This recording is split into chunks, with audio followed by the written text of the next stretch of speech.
Na ospital ang mahigit 60 bata mula sa isang paaralan sa San Carlos City, Pangasinan matapos daw nila makakain ng expired na candy.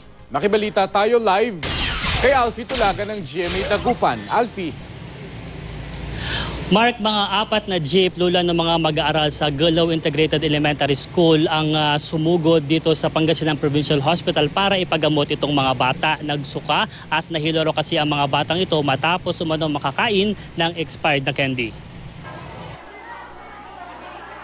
Punong-puno ang PEDYA ward ng Pangasinan Provincial Hospital matapos isugod ang mahigit 60 mga bata mula sa Gulaw Integrated Elementary School sa San Carlos City. Nakakain daw sila ng expired na candy na ibinibenta sa labas ng paaralan. Nabili raw nila ito bago mag-flag ceremony.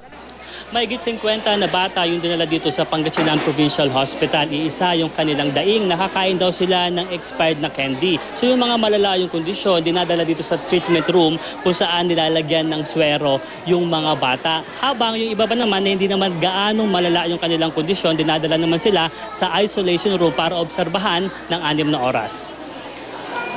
Ang magpinsang sina Donalyn at Heidelin Aligado, parehong nakakain ng naturang candy.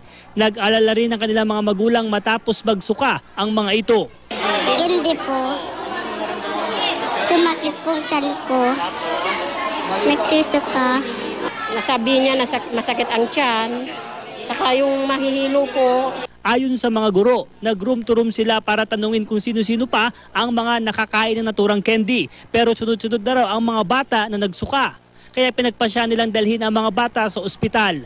Yung sobra lang siguro ang nakain kasi yung mga nagsuka talaga, ang nakain nila is isang box, may 2 boxes, ganun. Pero yung mga iba, parang natikman lang nila, natigi-isa sila. Kung kinakain yan, food poisoning ang tawag natin yan. Usually in 3 to 4 hours yan or kahit 2 hours kung talagang maraming kain Mahigit 50 bata ang binigyan ng swero. Bukod sa PEDYA ward, nilagay ang mga ibang pasyente sa ibang silid. May ilang bata rin ang itinakbo sa isang pribadong ospital. Ang advice ko palagi, para masigurado, tingnan natin yung sinusubo natin. Siguraduhin natin na yung pinanggagalingan ay talagang mga legitimate na gumagawa ng nakakain or what. Hindi ko sinasabing bibili sila sa mga food outlets na medyo mamahalin. Basta importante, yung tingnan nila na yung sinusubo natin ay talagang malinis. Kaswero at 48 naman yung under observation.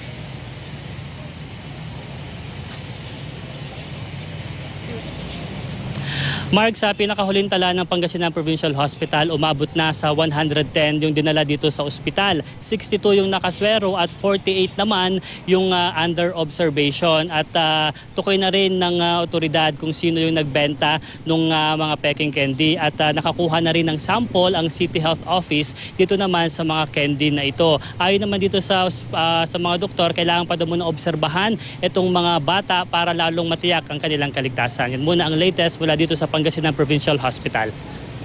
Maraming salamat.